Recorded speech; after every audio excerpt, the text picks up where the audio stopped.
मंदिर बांटा, मस्जिद बांटा, बांट दिया भगवान को। हाथ जोड़ के निवेदन करते हैं, मत बांटो इंसान को, मत बांटो इंसान को। समझे, यहाँ इंसान को बांटा जा रहा है, यहाँ धर्म पर राजनीति हो रहा है। बिहार में 39 सीट जीते थे, 19 में राजस्थान में 20 सीट जीते थे और 60-70 सीट यूपी में जीते थे। लगभग 100% के लगभग जीते ही थे 19 में। और लेकिन फिर भी ये चाहते हैं कि 400 सीट लाए हैं, तब उनको शायद पाकिस्तान में जाके चुनाव लड़ना पड़ेगा, तब आ जाए 400। क्या बोले थे, अब की बार 300 पार हो गया। 300 पार हैदराबाद फोरम में है, देख रहे हैं ना हैदराबाद, वो मोदी जी से एकदम सीरियस ले लिया। मोदी जी बोले 400 पार हुआ है आईपीएल में 300 पार के चक्कर में। तो ऐसे चल रहा है, पूरा देश 400 पार में हो चुका है। 400 पार पूरा देश मोदी में हो चुका है, मोदी में हो चुका है। पहले चरण के चुनाव में ही मोदी इतने बौखलाए कि 10 साल में उन्होंने नागपुर कभी होल्ड नहीं किया था। लेकिन ये पहले चुनाव के चरण में जब उनको लगा कि अब तो मैं गया, तो आरएसएस के चरण चुम्बन करने के लिए मोदी जी 10 साल के बाद पहुंचे। देखिए, लोकसभा चुनाव का चुनावी मौसम चल रहा है। देश के अंदर पहले चरण के चुनाव हो चुके हैं और दूसरे चरण के चुनाव होना बाकी है। तो ऐसे में अभी हम बिहार की राजधानी पटना में मौजूद हैं, लोगों से बातचीत करेंगे। ये चुनावी मौसम कैसा चल रहा है, लोगों के बीच माहौल कैसा है, किसकी सरकार बनने जा रही है, क्या इस बार बदलाव होने जा रहा है या फिर तीसरी बार मोदी जी प्रधानमंत्री बनने जा रहे हैं। सीधे लोग हैं, बातचीत करते हैं। क्या माहौल क्या लग रहा है, चुनावी मौसम है, कैसा मौसम लग रहा है? पहला चरण का चुनाव हो चुका है, ठीक है, उसमें नट भुंटू ढीला हो गया कुर्सी का। दूसरा में और ढीला होगा और 7वां पहुँचते पहुँचते 5 पुर्जा खत्म। फिर नया कुर्सी का निर्माण होगा, नए लोग कुर्सी पे बैठेंगे। अब अच्छे दिन आने वाले हैं क्योंकि मोदी जी जाने वाले हैं। क्या बात कर रहे हैं आप? मोदी जी कह रहे हैं 400 पार करेंगे, आप कह रहे हैं मोदी जी जाने वाले हैं। मोदी जी ने बोला 400 पार, ये मानते हैं हम। और उन्हीं के पार्टी में है नीतीश कुमार, बोलते हैं 4000 सांसद उनके साथ रहेंगे। 4000 ये पॉसिबल है? 4000 मतलब कुछ भी, कहीं भी कुछ भी जो आप बोलिएगा मानिएगा। अरे हम ना तय करेंगे कि वहाँ कौन बैठेगा, जनता ना तय करता है। हम ना एक मतदान देंगे, एक वोट देंगे, तब ना वो बैठेंगे वहाँ पर। मतलब आप जो मुँह से बोल दिएगा तो हो गया, तो कल इलेक्शन करवा रहे हैं, काहे के लिए चुनाव करवा रहे हैं? इतना हिंदुस्तान, पूरे वर्ल्ड में चुनाव में इतना मेरे हिंदुस्तान में खर्चा होता है ना, पूरे वर्ल्ड में इतना चुनाव में मेरे यहाँ खर्चा होता है ना, उतना कहीं नहीं होता है। ठीक है, जब इतना कॉन्फिडेंस है, चुनाव मत करवाइए, पैसा बचाइए मेरे देश का, वो पैसा कहीं और इन्वेस्ट कीजिए उसको। क्या लग रहा है, पहले चरण का चुनाव हो चुका है, अब आप लोग इलाके में माहौल क्या है? बिल्कुल एकदम कुर्सी डगमगा गया, एकदम नट बोल्टू। वो हम नहीं, वो बड़े बड़े जितने भी चाटुकार पटकार, जितने भी नेशनल गोडी मीडिया है, उनका चैनल खोल के देखिए, उनका आंकड़ा देखिए क्या बता रहा है। ठीक है, उन्हीं के आंकड़ा से देखते हुए हम लोग अभी तक आते हैं और हम लोग भरोसा करते हैं, हर कुछ मानते हैं। ठीक है, जितना वो दिखाते हैं उतना ही देखते हैं हम लोग। ठीक है, जो दिखाएंगे हम उसको मानेंगे। ठीक है, क्या कि जितने भी हैं सब अडानी और अंबानी की तरफ बिके हुए हैं। जब हम 3 साल हो गया पत्रकार बाबू, अपने घर का हम टीवी रिचार्ज नहीं करवाए हैं।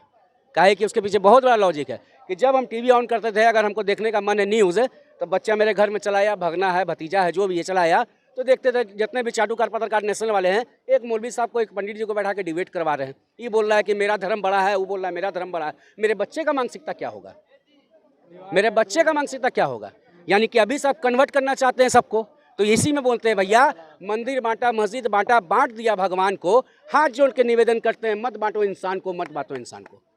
समझे, यहाँ इंसान को बांटा जा रहा है, यहाँ धर्म पर राजनीति हो रहा है। धर्म से राजनीति जब तक नहीं उठेगा, जब तक विकास पे, जब तक स्वास्थ्य पे, जब तक एजुकेशन पर, जब तक रोजगार पे बात नहीं होगा, मेरा देश कब तरक्की। बांट कौन रहा है, धर्म में कौन बांट रहा है? पूरा दुनिया जान रहा है, पूरा दुनिया जान रहा है कि 2014 के बाद जो धर्म पर जो राजनीति हुआ है, पूरा दुनिया जान रहा है। ये हम नहीं, पहले भी तो होता था, बताएगा उससे पहले से भी तो होता था। कहाँ इतना कहाँ होता था, इतना कहाँ होता था? आज के डेट में हिंदू मुस्लिम से नफरत कर रहा है, मुस्लिम नफरत से नफरत कर रहा है। पहले के डेट में एक थाली में बैठ के खाते थे, एक ही थाली में खाते थे हम लोग। अच्छा, एक ही थाली में खाते थे पहले, आज नफरत कर रहे हैं लोग। और भी लोग हैं, बातचीत करते हैं।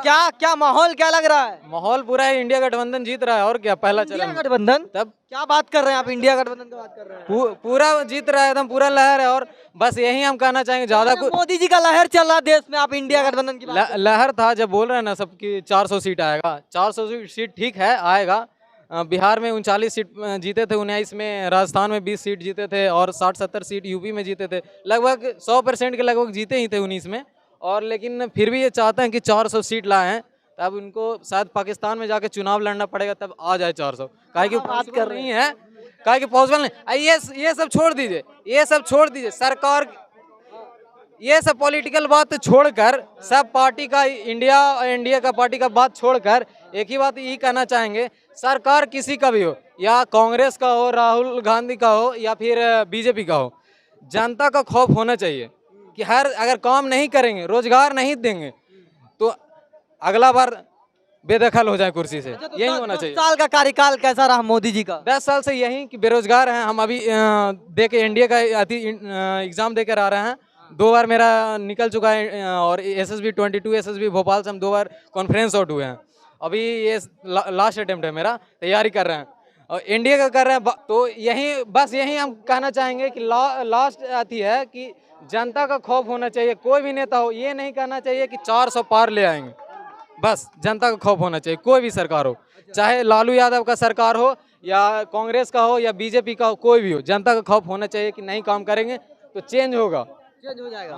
कोई भी सरकार हो। क्या होगा इस बार? अभी तो देखने में लग रहा है, हम सब स्टूडेंट हैं, हम सबको रोजगार चाहिए, रोजगार के मुद्दे पे वोट चाहिए, चाहे वो तेजस्वी दे या मोदी दे। अगर रोजगार देगा तो उसको वोट देंगे, अगर मोदी रोजगार देगा तो मोदी को वोट देंगे। क्या लग रहा है? मोदी जी का लहर कहीं नहीं है, उनका कहर है, उनका कहर है मोदी जी का। मोदी देखिए, उनका चाटुकार पत्रकार नेशनल गोदी मीडिया, देश में मोदी लहर है। सुन लीजिए, उनके जितने चाटुकार पत्रकार नेशनल गोदी मीडिया है, ये नहीं दिखाएंगे कि हमारे मणिपुर में क्या हो रहा है, लेकिन ये दिखाएंगे कि सीमा हैदर कितने लीटर पानी से नहाती है, सीमा हैदर कौन सा साबुन यूज करती है, सीमा हैदर कौन सा शैम्पू यूज करती है, ये दिखाएंगे वो। लेकिन मेरे मणिपुर में आग लगा हुआ है, उसको नहीं दिखाएंगे। हमारे प्रधानमंत्री घर में आग लगा हुआ है, वो जाते हैं इसराइल में, वो जाते हैं फिलिस्तीन का सुलह करने के लिए, घर को नहीं देखते हैं। ये तो मानसिकता है भाई। इसराइल में बोलते हैं कि इसराइल जैसा हम बनाना चाहते हैं हिंदुस्तान को, तो जाइए अपने बेटा भतीजा और अमित शाह के बेटा को भेजिए पहले ट्रेनिंग में 3 साल के। वहाँ एक नेता का, इसराइल का बात करते हैं ना, तो वहाँ नेता, विधायक, MP जितने का बेटा है ना, पहले 3 साल ट्रेनिंग करता है।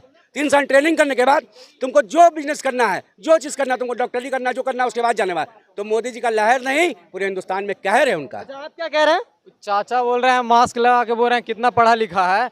आप इतना जान लीजिए, अभी पार्ट 2 में पढ़ रहे हैं, इंग्लिश ऑनर से मेरा, लेकिन हम ये जानते हैं कि हम अमित शाह के बेटा से ज़्यादा एलिजिबल हैं, हम BCCI के अतिथि बन सकते हैं। लेकिन बात यही है कि मेरा पिताजी एक किसान है, मेरा पिताजी कोई होम मिनिस्टर नहीं है, यही दिक्कत है बस। और कल मैंने एक ट्वीट किया था स्मृति ईरानी को, कि उन्होंने बोला था कि अगर बीजेपी जीत जाती है तो 13 रुपये किलो चीनी मिलेगा। मैंने ट्वीट करके पूछा था कि 13 रुपये चीनी कब मिलेगा, तो वहाँ पे बीजेपी के IT सेल हैं, जो बीजेपी फोरम में थी, हमको ब्लॉक कर दिया। अब बताइए, सवाल पूछना मतलब ब्लॉक, टैग करके पूछे तो ब्लॉक कर दिए। अब बताइए, अब हम एलिजिबल नहीं है, हम BCCI के अति नहीं बन सकते हैं प्रेसिडेंट। खाली यही कि मेरा बाप अति नहीं है, गृह मंत्री नहीं है मेरा पिताजी, किसान है। और किसान को क्या मिल रहा है? किसान कहाँ तक, कब तक आगे बढ़ेगा? आप MSP नहीं देते हो, अति नहीं देते हो, तो सरकार क्यों चाहिए? आप महंगाई के मुद्दे पे आए थे, भ्रष्टाचार के मुद्दे पे आए थे, आप रोजगार के मुद्दे पे आए थे 2 साल। हम सब अभी बेरोजगार घूम रहे हैं। अभी मेरा 18 साल उम्र हो गया है, अभी तक नौकरी नहीं मिला। क्या करेंगे? जो सरकार जो जॉब देगा उसको हम वोट देंगे बस, चाहे सरकार कोई का भी हो। हम ऐसा नहीं कि इंडिया गठबंधन की तरह से बोल रहे हैं, हम ऐसा नहीं है, नहीं कहना चाहेंगे बस एक आम नागरिक का मेरा फर्ज था, राइट टू बोलने का, हम बोल रहे हैं। क्या आइए, क्या लग रहा है, क्या माहौल है? वोट देते हैं आप? पहली बार इस पर वोट देंगे हम। फर्स्ट वोट है, फर्स्ट वोटर है। किस मुद्दों पे वोट कर रहे हैं? मुद्दा है जो विकास कर रहा है, वोट उसी के पास जाएगा। अच्छा, तो क्या सामने दिख रहा है सब। क्या लग रहा है, क्या माहौल लग रहा है इस बार? अब की बार 400 पार। 400 पार? अच्छा, फर्स्ट वोटर है 400 पार। 400 पार। अच्छा, पहली बार मोदी जी को वोट देंगे। और हमारे जो जितने भी क्लासमेट हैं, पूरी जो हमारे कॉलेज के भी हैं, सबको पता है कौन विकास कर रहा है, कौन नहीं कर रहा है। विकास हुआ 10 साल का कार्यकाल में? 10 साल 10 साल का कार्यकाल कैसा रहा? 10 साल का कार्यकाल रहा, कभी कमी रहा, कभी अधिक रहा। जो उनके वो जो लहराए हैं भारत का नाम विदेशों में और इंटरनेशनल रिलेशन में, जो वो पहुंच अपना दिखाए हैं भारत का नाम, कि वो दिखाता है कि हाँ भारत मजबूत है। आज अगर ये प्राइम मिनिस्टर नहीं होते, ये अभी प्राइम मिनिस्टर नहीं होते, चाइना अटैक कर चुका होता। इतना बता दे रहे हैं, अगर ये प्राइम मिनिस्टर नहीं होते, इतना मजबूत लीडर, हमें प्राउड करना चाहिए कि ये जो हमारे प्राइम मिनिस्टर है, इतने मजबूत लीडर हैं। सुन लीजिए, इनके मुंह में है गुटखा, ये अपने आप के कैंसर होने से नहीं रोक सकते हैं, मोदी जी 400 पार करने से रोक लेंगे, ये बताइए हमको। दूसरा बात, लिखल ना रहता है तंबाकू काउजेज कैंसर, तो तंबाकू खाने कैंसर फैलाने भी मोदी जी बोले हैं कि तुम गुटखा खाओ तोरा कैंसर होगा, इसके मोदी जी जिम्मेदार। क्या माहौल क्या है इस बार? माहौल आपको नहीं लखा दे रहा है, मोदी जी आ चुके हैं आ चुके हैं एकदम। अरे चुनाव अभी चल रहा है यार। चुनाव तो पिछला बार नहीं चला था चुनाव, जब क्या बोले थे अब की बार 300 पार हो गया, 300 पार हैदराबाद फोरम में है, देख रहे हैं हैदराबाद, वो मोदी जी से एकदम सीरियस ले लिया। मोदी जी बोले 400 पार हुआ है आईपीएल में 300 पार के चक्कर में। तो ऐसे चल रहा है, पूरा देश 400 पार में हो चुका है, 400 पार पूरा देश मोदी में हो चुका है, मोदी में हो चुका है, पूरा देश तिरंगा में हो चुका है, समझ रहे हैं। और सब राष्ट्रवादी और सब मैं तो पूरा देश पहले से ही था। अरे तो अभी अभी और हो चुका है, 34 करोड़ में 34 करोड़ तिरंगा है, 140 करोड़ में 140 करोड़ तिरंगा में हो चुका है, तो समझ रहे हैं। आबादी भी बढ़ा। अब मोदी जी का कार्य प्रगति शैली इतना अच्छा है, विकास इतना अच्छा है कि विपक्ष बौखला गया है। ऐसा बौखलाया है कि विपक्ष अपना मुद्दा को साइड रख के, विपक्ष का मेन जो मुद्दा बच गया वो है मोदी हटाओ, काम बाद में कर लेंगे, रोजगार बाद में, पहले मोदी हटाओ। अरे भैया मोदी तोरा खातिर इतना बड़ा कंकर कैसे बन गया है कि पहले तुम्हारा पहला काम है मोदी हटाओ। तुम्हारा अलग बयान दे रहे हैं मल्लिकार्जुन खड़गे जी, इतना बौखला गए, उन लोग अपने नेता को श्रद्धांजलि दे रहे हैं जितने जिंदगी। क्या कह रहे हैं चाचा, क्या कह रहे हैं? ईडी तो मोदी के है। अरे मोदी के ही है? तब का अरे कैसे? अरे हम ना जानते हैं उसको बारे में। बताइए कैसे? हाँ, चाय बेचते बेचते हो गए प्रधानमंत्री तक का सब, ईडी भी उन्हीं का है। कैसे? पूरा ईडी है, पूरा ईडी उनके हाथ इस बार क्या हो रहा है 24 में चुनाव में? क्या हो रहा है चुनाव में? क्या हो रहा है? जिन्हें देखते खीर होने जाते फिर। क्या होगा? मोदी जी आएंगे फिर बदलाव? आएंगे तो जरूर, आएंगे तो जरूर, ये तो बात है। 350 आएंगे, 350 आएगा। हाँ, बाकी उनका पर भरोसा नहीं है। पहले चरण के चुनाव में ही मोदी इतने बौखलाए कि 10 साल में उन्होंने नागपुर कभी होल्ट नहीं किया था। लेकिन ये पहले चुनाव के चरण में जब उनको लगा कि अब तो मैं गया, तो आरएसएस के चरण चुम्बन करने के लिए मोदी जी 10 साल के बाद पहुंचे। वहां पर भी उनकी इतनी फजीयत हुई कि नितिन गडकरी उनसे मिलने नहीं आए। उनसे मिलने माहौल इलाके में क्या है? पहले चरण के चुनाव में 70 सीट इंडिया गठबंधन को आने का उनको आसरा संभव आया, इसीलिए वो दौड़े दौड़े नागपुर गए आरएसएस के चरण चुम्बन करने, लेकिन अब उनकी चलने वाली नहीं है। मैं एक ही बात बोलता हूँ, मोदी जी 400 पार का नारा दिए, जनता भी लग गई, 10 साल बहुत काम भी किए हूँ, ठीक है। तब मेरा कहना है कि मोदी जी आपको 400 सीट भी आ रहा है, आप काम भी किए हैं, तो आप आराम से घरे बैठिए, आप कौन चुनाव प्रचार में मत जाइए। जनता का जरूरत है, प्रेम से बैठिए। ये सब बोलने का कहीं कहीं जाने का कोई ज़रूरत बनता है?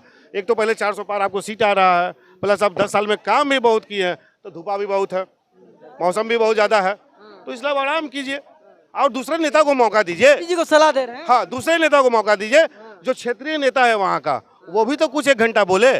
जो आपका सांसद है, विधायक है, वो भी तो जनता से अपनी मन की बात करे। आपके कारण तो भी नहीं कर पा रहा है, क्या कि हर जगह तो आज देखिए, आज सम्राट चौधरी का क्या लिखा हुआ था, 40 सीट पे हम, कोई मेरा सांसद विधायक चुनाव नहीं लड़ रहा है, समझिए मोदी जी चुनाव लड़ रहा है। अजीब हाल हो गया भाई इस देश का, अजीब हाल हो गया है कि मतलब ये क्या दर्शाना चाहते हैं कि भाई हम लोग कोई काम के नहीं है, मोदी जी सब काम के हैं, तो आप उन्हीं को दीजिए।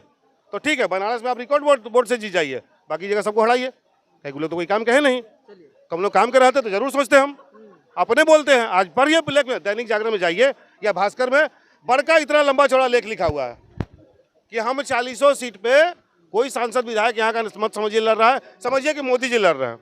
अब क्या करेगी जनता भैया? तो देख सकते हैं किस तरीके से जो लोगों की राय है। बिहार में पहले चरण के चुनाव हो चुके हैं और दूसरे चरण के चुनाव होने हैं, तो ऐसे में हमने जनता की राय जानी, क्या माहौल है, लोगों ने अपनी अपनी राय रखी।